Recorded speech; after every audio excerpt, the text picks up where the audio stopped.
everybody, and welcome back to Sports Talk number 5. And we're finally back in person. No more Zoom calls. It's all lit, and we got some exciting topics for you today. Not gonna be too long because we don't want to take too much of your time and too much of Jock's time because you know we got some personal business to handle. Before we start, I just wanted to give a quick shout out to James's cousin's company. James, would you like to talk about it for like 15 seconds? Don't worry. So it's called Full Service New York City. On Instagram, it's called Full Service NYC. It's a clothing line. So he sells basically everything: sweaters, t-shirts, pants, socks, hats. You want to show them something from the collection? Yep, I got this shirt. Sorry, 21's in the way. I got this shirt.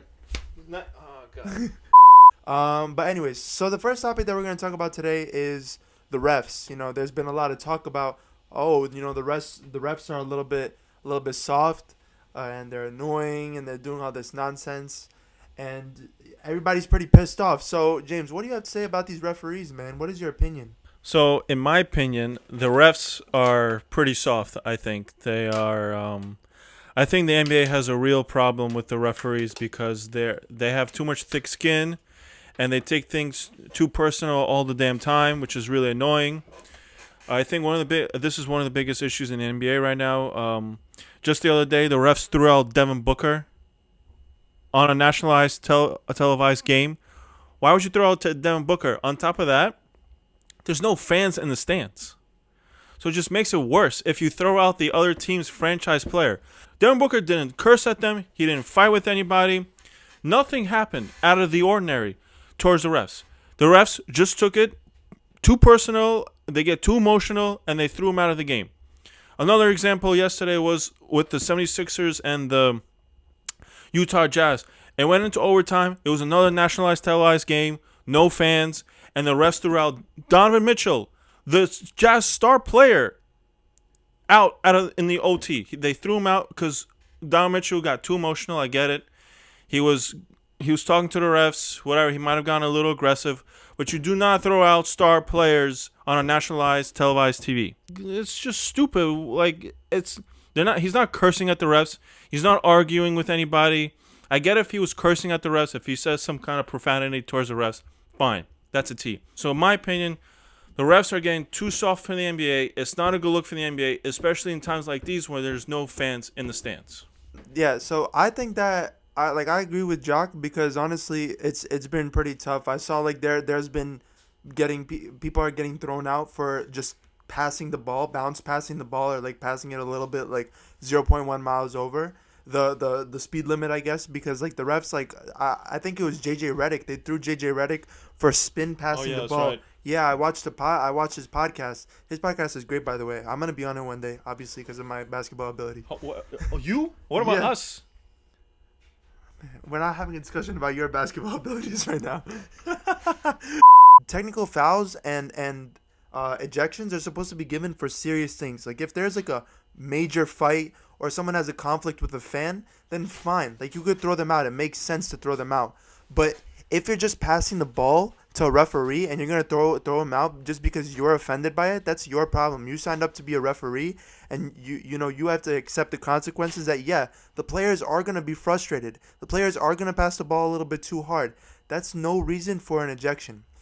It's pretty ridiculous. Also, I think that what Jock said about the Joel Embiid and Donovan Mitchell situation, I think honestly it shows how the league is manipulated by the refs for the star players to look better, and it's more oriented for them.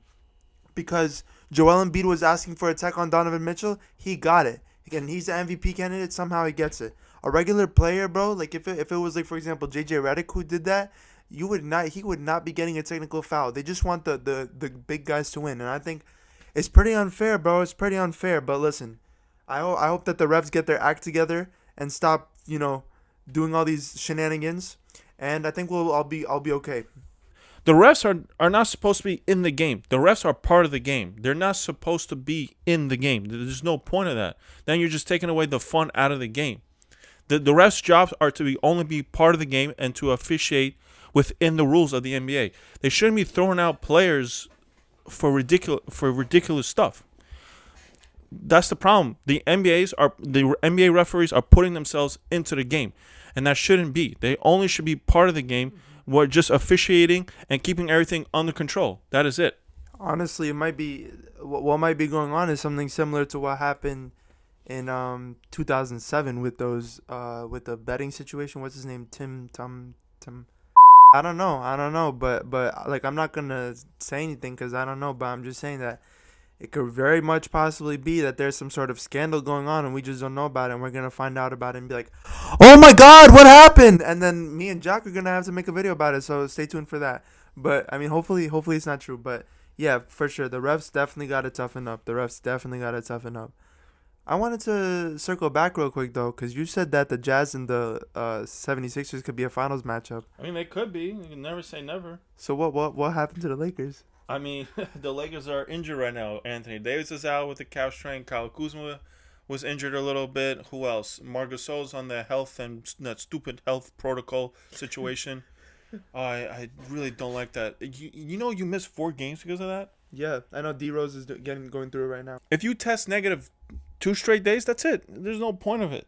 Like, I don't understand. Players literally miss a week. Yeah, it shouldn't be. Well, that's the CDC guidelines. They say that even if you test negative, they like it depends because they're traveling from state to state. They gotta like quarantine for I believe it's for 7 days even if they test negative. Yeah, so they're just complying with the rules. Yeah, so it could be a finals matchup. You never know. Nah, but actually that kind of made me realize though. Like I wanted to shout out all the.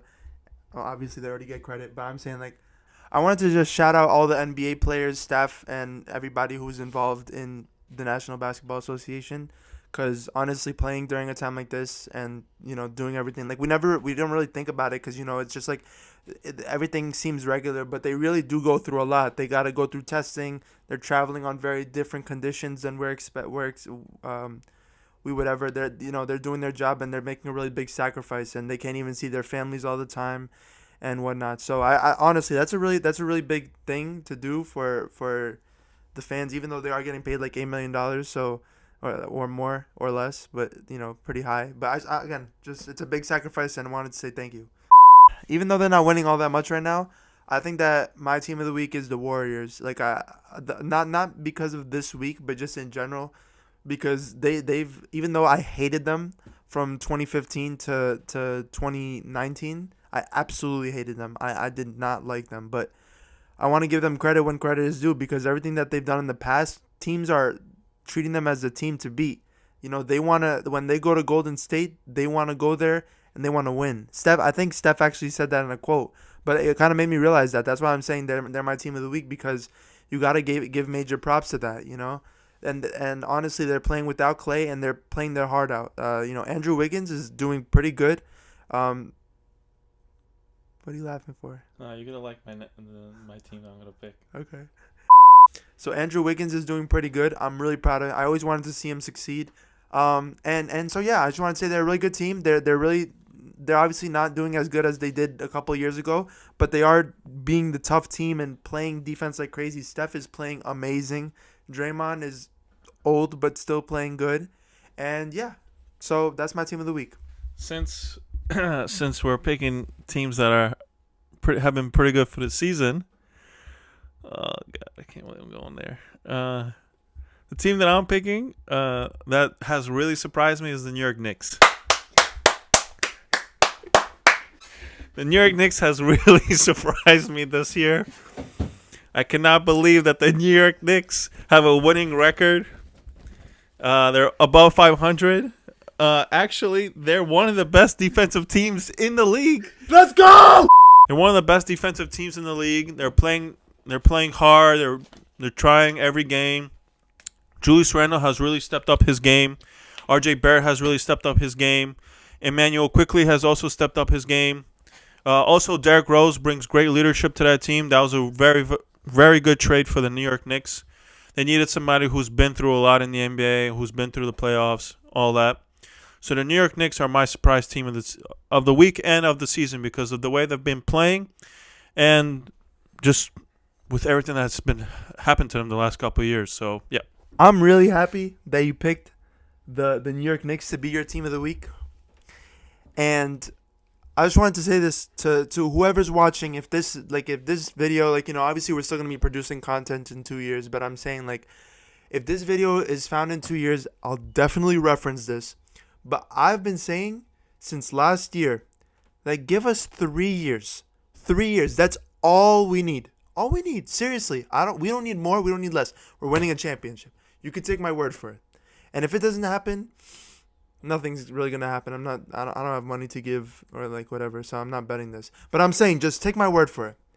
But anyways, guys, thank you so much for coming back to another sports talk. We really appreciate all of you. If you guys don't already, do follow us on Instagram at Mic'd Up Mike and Jock.